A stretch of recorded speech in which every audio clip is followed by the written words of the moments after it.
Pessoal do nono ano, tudo bem? Então, nós teríamos aí uma videoconferência hoje para falar sobre isso aqui, né? A ascensão do nazismo, do fascismo. Mas como a minha internet está muito instável hoje, pessoal, eu resolvi fazer isso aqui do que ficar travando lá, perder meu tempo, ter que gravar de novo e coisa e tal, tá? Então acho que gravado aqui fica melhor. Se alguém tiver dúvida, pessoal, pode mandar no Classroom ou mesmo no ClassApp que eu consigo responder e tal para vocês, tá? Pode até ser um áudio, alguma coisa do tipo aí, que é um tema que eu sei que vocês gostam bastante, se interessam, né? E é fundamental também para entender o mundo aí que a gente vive. Lembrando, galera, eu já falei algumas vezes, né, sobre esse símbolo aqui, ó, fácil. Essa é fácil. Então, assim, o fácil, galera, é um símbolo muito, muito antigo. Ele tem aí quase 3.000 anos, lá no Império Romano, as tropas romanas, as legiões tal, que usavam esse símbolo, né? Lembrando, ele tem um monte de gravetos, que cada graveto simboliza um soldado italiano. Então, você pegar um graveto, né? Você consegue facilmente quebrá-lo. Mas se você colocar num feixe vários gravetos juntos ali e tentar quebrá-los, você não consegue. E o machado, que simboliza o poder do general, do imperador romano e, de certa forma, o autoritarismo. Quando Benito Mussolini, né, se torna o Duce, seria o grande líder ali, o ditador tal, da Itália, na verdade antes, ele cria um partido, que é o Partido do Fácil de Combatimento, né, que fica conhecido como o Partido Fascista. Então, galera, a gente fala fascista, mas se escreve fascista. Por quê? Por causa que é derivado do fácil, beleza? Então, nunca na sua vida, né, como muita gente na internet faz, escrever fascista sem, o S aqui antes do C. Ok, galera? Então, deriva de fácil. O que a gente vai ver na aula? Como o partido fascista do Mussolini e o nazista de Adolf Hitler chegaram ao poder na Itália e na Alemanha. Ok? Lembrando, pessoal, que os dois, mais o Japão, serão aí os grandes líderes, os grandes aliados, desculpa, na Segunda Guerra Mundial, tá? Lembra, galera, que os países do eixo, para você não esquecer, lembra do nome Roberto, tá? Ro de Roma, Itália, Ber de Berlim, na Alemanha, e To de Tóquio, que é a capital do Japão, beleza? Então, Itália, maiúsculo. Alemanha e Japão, faltou o To aqui, do Roberto, são as forças do eixo, tá? Então, quando falar o eixo, Itália, Alemanha e Japão. Outros países entraram no lado, né? Mas são os três principais aí na Segunda Guerra Mundial. Do outro lado, nós teremos os aliados, tá? Como que os dois, pessoal, Mussolini na Itália, Hitler, chegarão ao poder, né? Quase que democraticamente, né? Hitler, principalmente, através de uma eleição. Os dois foram soldados na Primeira Guerra Mundial. Na verdade, quase todos os homens aí, tirando jovens, né, que serão os líderes aí, tal, dos exércitos e governos da Segunda Guerra Mundial, lutaram na Primeira. Por isso que a gente fala que a Segunda Guerra Mundial é uma continuação, na verdade, da Primeira Guerra, que até as mesmas pessoas aí lutarão, né? Da onde que vai surgir o fascismo e o nazismo, pessoal? Da descrença na democracia.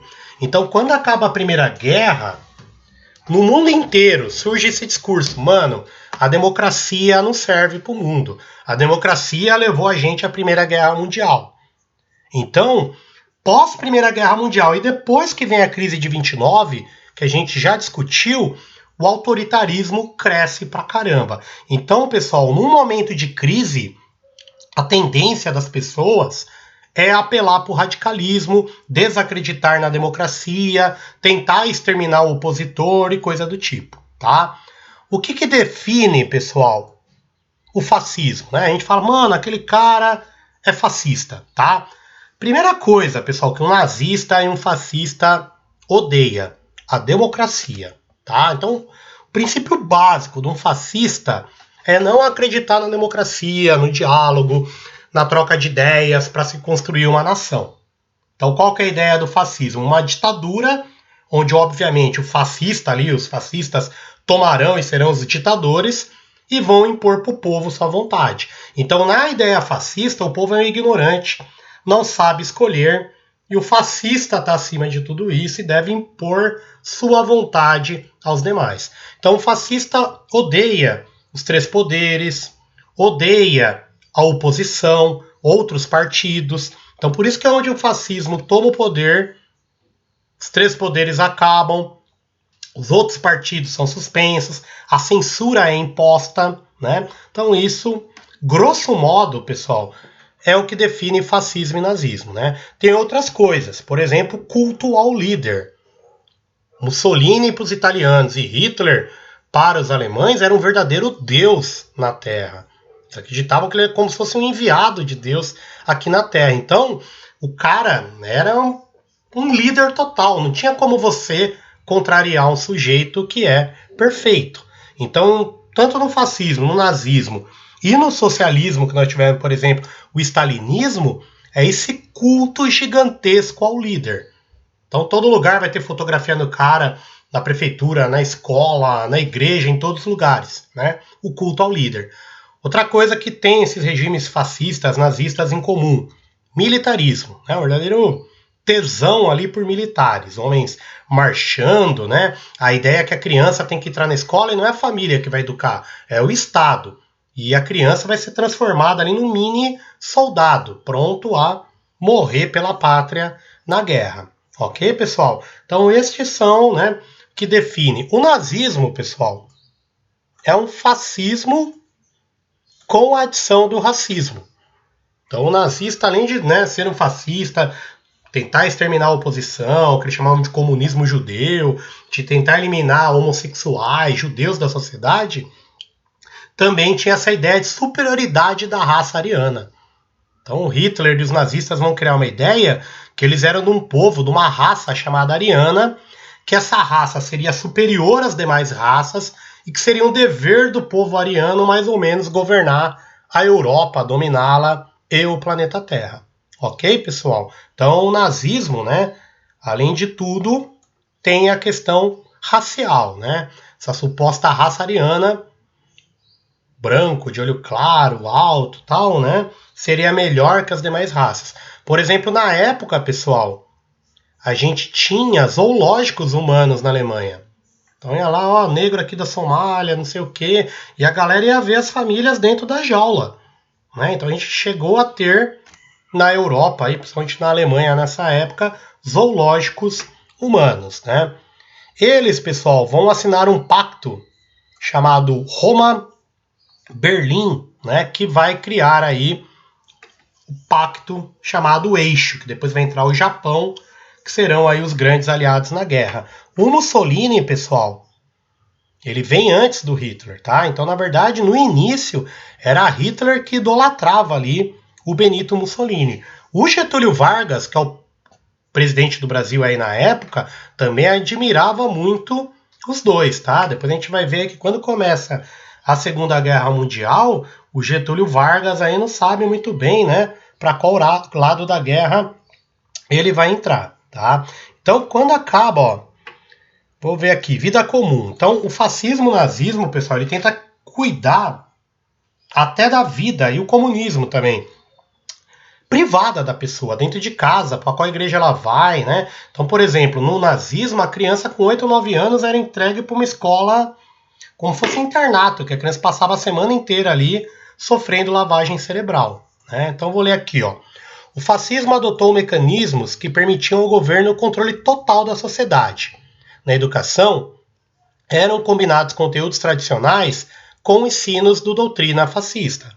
Os grandes líderes da Itália, todos eles soldados, militares, o louvor à ditadura, né? Então, tudo isso. As crianças de 4 a 8 anos entregavam os filhos da loba. Lembra lá da lenda, né? Rômulo e Remo, o nascimento de Roma. nome dado para recordar a lenda da fundação. Entre 8 e 14 anos, os jovens ingressavam na Balila. Tem até uma marca grande aí de massas, né? Balila. Nome de um menino tido como herói nacional por ter jogado pedra nos austríacos no século XVIII. Entre os 14 e 18 anos, tornavam-se vanguardistas, aprimorando o treinamento militar e com 18 anos, prontos para a guerra. Então, pessoal, sofria a lavagem cerebral desde a pré-escola, né? Mussolini dizia que os meninos seriam soldados de um futuro império fascista, tão ou mais poderoso quanto o antigo Império Romano. As meninas também recebiam educação parecida, com classes de idade, mas com o objetivo de formar mulheres e mães fascistas, né? Na Alemanha também, pessoal. A gente chegou até a ter algumas hotéis que tinham várias mulheres ali, arianas, considerada por eles, e que os soldados da elite nazista SS, né, transavam com essas mulheres para essas mulheres terem filhos que seriam puros, arianos, né? Então a ideia de genética, por exemplo, o que Hitler queria tanto, né? A clonagem, por exemplo, que ele tinha a ideia de clonar, de fazer ali, né, milhões de soldados perfeitos, prontos para a guerra, né? Então, como eu falei, né, galera, o fácil é aquele símbolo. O Mussolini, ele tinha um grupo, né, o Partido Fascista, eles usavam uma camisa preta, por isso que eles eram chamados também de camisas negras. E estes camisas negras, antes do Mussolini chegar ao poder, eram responsáveis por eliminar a oposição. Então entrava, por exemplo, em organização sindical, movimento estudantil, partidos de esquerda, né? Batia, matava as pessoas. Então isso é o fascismo, né? Não admite oposição nenhuma, né? E aí, galera, em 22, ele vai pegar ali milhares e milhares de camisas negras, né? E eles vão marchar, vão sair de uma cidade do lado e vão marchar até Roma. A Itália tinha um rei chamado Vítor Emanuel. Quando ele viu o apoio ali que o Mussolini tinha, tal, ele entrega o poder para o Mussolini. Ele transforma o Mussolini no Duce, que seria o grande líder ali da Alemanha. Então, qual era o medo do rei Emanuel? Ele perdeu o poder, sofreu um golpe de Estado. Então, para não perder os dedos, ele deu o anel, vamos chamar assim, né? E aí, quando ele chega ao poder, Benito Mussolini vai aí perseguir, eliminar toda a oposição, vai fechar os outros partidos, vai dominar todos os meios de comunicação, jornal, revista, né? Então, vai se virar aí o grande ditador da Itália, tá? E quando ele chega ao poder, galera, assim como Hitler, né? Ele vai desenvolver pra caramba a Itália. Então a ideia dele, mano, eu não quero criar um novo Império Romano, então a gente vai ter que conquistar. Então ele vai invadir a Etiópia, a Abissínia, que é mais ou menos a Somália hoje, né? Então ele vai ter uma visão imperialista, vai começar mesmo a fazer guerra e invadir outros países, tá? Outra coisa que o Mussolini fez, pessoal, foi o Concílio Concordata de Latrão. Foi ele que entrou em acordo e deu a terra onde é o Vaticano hoje em dia. Então a gente fala aí que principalmente no começo, né, o fascismo na Itália ganhou muito apoio aí do Papa Pio XI da Igreja Católica, né? Então, como ele deu aí a terra, né, onde é o Vaticano, hoje a Basílica de São Pedro, e tornou oficialmente o Estado independente, comandado pela Igreja, né, ele recebeu muito apoio, tá? Hitler, pessoal, foi a mesma coisa. O Hitler chegou, então qual que era a ideia, né? Quando acaba a Primeira Guerra Mundial, pelo Tratado de Versalhes, ele perdeu o emprego. Ele era militar, não podia mais ter exército, ele perdeu o emprego. E aí o que ele vai fazer? Ele vai pedir lá para um general, mano, eu tô sem emprego, me arruma um bico aí e tal. O cara fala, mano, ó, tá surgindo um partido em Munique, PT, ó, Partido dos Trabalhadores Alemães, que depois vai virar o Partido Nacional Socialista e, por fim, o Partido Nazista, né? E você vai lá espionar esses caras e tal. Quando ele chega lá, pessoal, o Hitler, né, ele começa a ver os caras na cervejaria e tal, e ele ama os caras, né? Então os caras estão falando aquilo que ele gosta. Olha, nós alemães somos superiores, nossa raça é melhor que as demais, nós somos um povo predestinado a governar o mundo, coisa e tal. Ah, mas por que a gente perdeu a guerra? Por causa dos judeus, né? os ricos aqui da Alemanha, os judeus que traíram a Alemanha, que se aliaram aos vencedores, que assinaram um acordo desonroso, o Tratado de Versalhes. Então, o Hitler, de espião, ele começa a falar, pedir a palavra um dia, outro, se torna o líder desse movimento, tá? Em 1923, galera, ele e os nazistas aí tentam tomar o poder, é o Putsch de Munique, tá? Só que ele é preso, era uma democracia ainda na época, e ele vai para cadeia. Na cadeia, pessoal, ele vai escrever um livro chamado Mein Kampf, tá? Escreve Mein Kampf, vamos dizer assim, né? Mein Kampf, tá? Que quer dizer em português, minha luta. Mein Kampf, pessoal, é a Bíblia do nazismo. É o livro que fala, mano, ser nazista é isso. Quem que ele define como inimigos mortais, que não podem, né, viver entre os seres humanos, tem que ser exterminado. O que ele chamou de bolchevismo judeu. Então, para o Hitler, né, o principal inimigo eram os judeus e comunistas, né, as pessoas de esquerda, tá? Por isso, pessoal, que dentro dos campos de concentração, o mais correto é chamar campo de extermínio, né? A gente vai ter aí diversos símbolos, ó. O mais conhecido é a estrela de Davi, quando era vermelha, amarela, tal, né? 2 triângulos. O cara era judeu, mas tinha outros grupos, né? Por exemplo, homossexuais rosa, vermelho eram socialistas, comunistas, né? Se tivesse um triângulo vermelho e outro amarelo, mano, o cara tava ferrado. Por quê? Ele era judeu e ele era comunista, né? Tudo mais odiado. Testemunha de Jeová, né? Também eram muito perseguidos aí durante a guerra. Por que testemunha de Jeová? Que testemunha de Jeová não vai para a guerra, né? Então, galera, como que chega ao poder os nazistas? Através da eleição, tá? Então, ó, deixa eu pôr aqui gráfico. Antes, pessoal, ele era visto como louco, né? Hitler sempre esteve ali. Só que antes da crise de 29, ó, o Partido Nazista não tinha 2% dos votos. Quando veio a crise, pessoal, e teve a primeira grande eleição, ele vai ganhar com mais de 70% dos votos. Então o povo não acreditava nele, vivia em democracia e coisa e tal. Só que quando veio aquela crise gigantesca que eu mostrei para vocês lá no crash de 1929, todo mundo votou nele, tá? Então em 1933, Hitler chega ao poder através de uma eleição. Existiam vários partidos, a democracia, liberdade de imprensa, os judeus eram livres e coisa e tal, tá? Quando ele chega ao poder, ele começa a modificar isso, tá? Então, primeiro, o judeu tem que ter no documento que ele é judeu, identifica quem é judeu, sabe todo mundo que é judeu. Depois o judeu não vai poder ter cargo público, vai ser mandado embora. Depois o judeu não vai poder ter comércio. Aí vai fazer lei que o judeu não pode casar com quem é alemão. Aí o judeu vai ter que não sair mais na rua. E aí a coisa vai piorando até que durante a guerra eles decidem lá pela solução final, né? Que é a ideia de acabar com os judeus. E aí eles vão criar uma verdadeira fábrica de matar pessoas, né? Que são os campos de extermínio, né? Então, ó, o militarismo, idolatria ao líder, né?